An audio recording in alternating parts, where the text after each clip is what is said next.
Assalamualaikum warahmatullahi wabarakatuh. Selamat pagi, siang, sore, dan malam.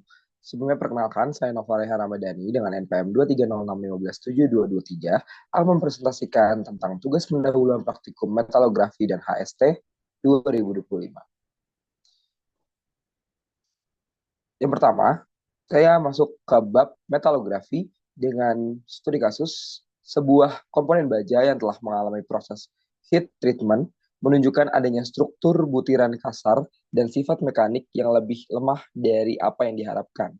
Setelah dilakukan pemeriksaan mikroskopis, ditemukan struktur Wittmann-Steffen ketidaksempurnaan apa yang terjadi dan apa penyebab utama fenomena ini. Saya masuk pertama dengan mekanisme dari heat treatment sendiri.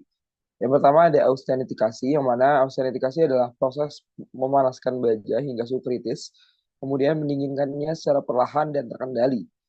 Terus yang kedua ada annealing, yang mana merupakan pendinginan lambat terkontrol di dalam tungku untuk menghilangkan tegangan dan menyempurnakan butir. Yang ketiga ada normalizing, yaitu proses memanaskan baja lalu mendinginkannya dengan udara yang lebih cepat dari annealing. Lalu selanjutnya ada quenching, karena quenching sendiri adalah pendinginan sangat cepat yang menghasilkan martensit keras dan rapuh. Dan yang terakhir ada normalizing, yang mana normalizing merupakan pemanasan kembali martensit di bawah titik kritis yang berguna untuk menguraikan sedikit martensit menjadi ferrit plus semantet. Berikut juga saya lampirkan ilustrasi dari titik-titik diagram dan juga FE3C PIS diagram yang tadi sudah saya jelaskan dengan mekanisme heat treatment yang ada. Next, yakni karakteristik mikrostruktur Wittmann-Steffen dan juga pembentukannya. Yang mana karakternya sendiri itu strukturnya berbentuk jarum atau lameller tipis, yang mana ini ditandai dengan ferrit atau cemented yang tumbuh dari batas butir austenit atau ferrit awal. Yang mana contohnya itu ada di gambar yang di kanan ya. Itu gambarnya menunjukkan strukturnya itu lebih mirip seperti jarum atau lameller tipis. Lalu selanjutnya sifat pertumbuhannya sendiri itu terjadi pada transformasi difusional pada temperatur tinggi atau cooling rate sangat lambat sehingga undercoolingnya kecil. Selanjutnya sifat pertumbuhannya sendiri yang mana plat ferritipis memanjang ke dalam butir dan biasanya nukleasinya ada di batas butirnya. Selanjutnya dari perbedaan strukturnya sendiri, untuk Whitman-Staten ini beda dengan perlit, yang mana perlit sendiri itu punya lamellar halus, bukan lamellar tipis, dan juga bainit, yang mana dia punya finely acicular, dan Whitman-Staten sendiri itu lebih kasar karena pertumbuhannya di ganda plat atau di plat ganda. Selanjutnya, ketidaksempurnaan mikrostruktur akibat perlakuan panas dan tidak optimal. Ini udah mulai masuk ke dalam pengaruh yang ditanyakan dalam studi kasusnya. Yang mana pengaruhnya sendiri, yang pertama ada overheating atau soak time yang lama, yang mana suhu austenitnya itu terlalu tinggi dan juga waktu rendamnya terlalu lama. Jadi mengakibatkan pertumbuhan butir gamma besar dan juga mengurangi kekuatannya. Lalu yang kedua itu pendinginannya lambat, yang mana dari pendinginan lambat ini terjadi terstruktur lamelar yang tidak optimal, yang mana ferrit dan perlita kasar. Lalu selanjutnya, austenifikasi yang tidak seragam, yang mana ini ditandai dengan suhu rendah atau waktu yang singkat, sehingga sebagian dari austenit itu nggak terbentuk secara sempurna. Lalu yang terakhir itu ada heat input berlebih atau well. Karena pada saat pengelasan, itu biasanya nilai dari uh, panas yang masuk itu lebih tinggi dan juga pendinginannya itu lumayan lambat. Makanya terbukti buat di dalam studi kasusnya sendiri itu meningkatkan fraksi ferrit akikular, bayonet atas dan juga Wittmann-Stated ferrit yang mana itu nyambung dengan studi kasus yang diberikan. Selanjutnya untuk pengaruh terhadap sifat mekanik atau akibat dari adanya Wittmann-Staten itu adalah yang pertama pastinya kekuatan tariknya menurun karena hambatan dislokasinya menurun.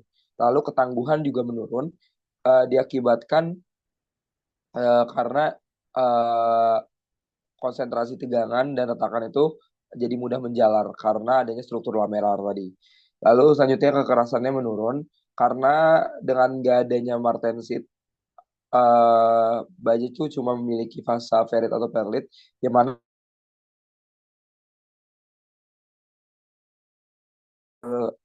termasuk ke dalam fasa yang relatif lunak gitu. Lalu selanjutnya uniformitas atau kesamaan sifat yang menurun, yang mana mikrostruktur campuran itu menghasilkan sifat mekanik yang nggak homogen, jadi untuk uniformitasnya menurun. Selanjutnya dari bab satu tadi masuk ke bab 2, yang mana heat surface treatment dengan studi kasus jelaskan perbedaan utama antara proses carburizing, carbon nitriding, nitrocarburizing, nitriding, dan juga boriding dari aspek mekanisme pengerasan, suhu dan waktu proses, dan juga hasil kekerasan permukaan dan potensi distorsi. Yang mana untuk mekanisme pengerasan sendiri itu ada di karburisasi. Eh, Mekanisme pengerasan karburisasi itu dipanaskan di suhu antara 800 hingga 1000 derajat Celcius dalam atmosfer kaya karbon, sehingga hasilnya itu karbonnya berdifusi ke permukaan martensit, menjadi martensit yang keras setelah di quenching. Lalu untuk carbon nitriding sendiri itu modifikasinya dengan penambahan amonia dari sumbernya itu dari nitrogen dengan suhu lebih rendah itu di 775 sampai 900 derajat Celcius. Selanjutnya nitrocarburizing itu proses difusinya itu nitrogen dan karbon sekaligus, yang mana dia itu ada di ferritic di 530 sampai 580 derajat Celcius, dan juga austenitic di 675 sampai 775 derajat Celcius, yang mana ini menghasilkan lapisan senyawa nitrida dan atau karbida yang keras di permukaan. Lalu selanjutnya untuk nitriding sendiri itu bajanya dipanaskan di suhu 500 sampai 550 derajat Celcius, yang mana dia tuh nggak perlu di quenching, sehingga permukaannya mengeras drastis, sedangkan intinya itu tetap ferrit. Selanjutnya untuk boronisasi itu bajanya itu dipanasin di suhu 700 sampai 1000 derajat Celcius dalam lingkungan kaya boron. Yang mana boronnya sendiri bakal berdifusi membentuk Fe2B atau FeB di permukaannya. Gitu. Next untuk suhu dan waktu proses, untuk carburizing sendiri itu di 800 sampai 1000 derajat Celcius, dengan siklus beberapa jam hingga puluhan jam.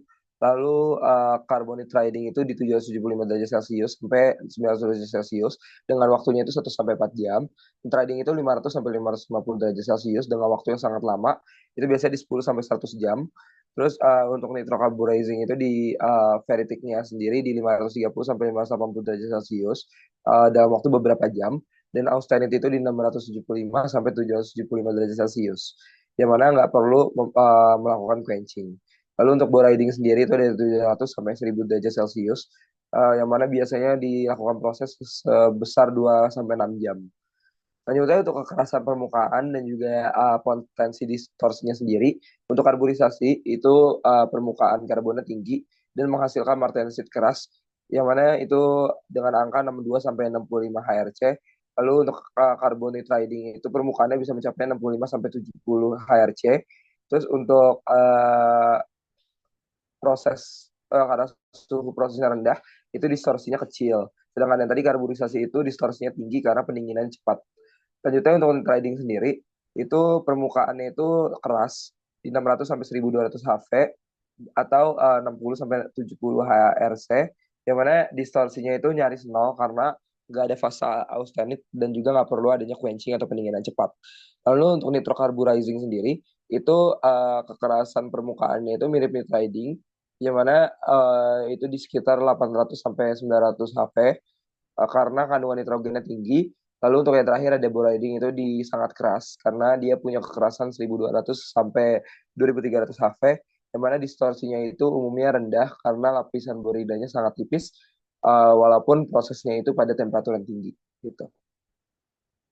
Berikut tabel perbandingannya antara carburizing, carbon nitriding, nitriding, nitrocarburizing F, nitrocarburizing A, dan juga boriding, yang mana menjelaskan tentang mekanisme, suhu dan waktu, kekerasan permukaan, dan juga distorsi yang sebelumnya telah saya jelaskan pada slide-slide sebelumnya. Terima kasih Kak Ola dan juga Bang Aceng untuk telah menonton dari video saya sendiri. Terima kasih buat Aslab Metalografi juga. Berikut adalah referensi yang saya gunakan untuk membuat PPT ini sebanyak 4 referensi.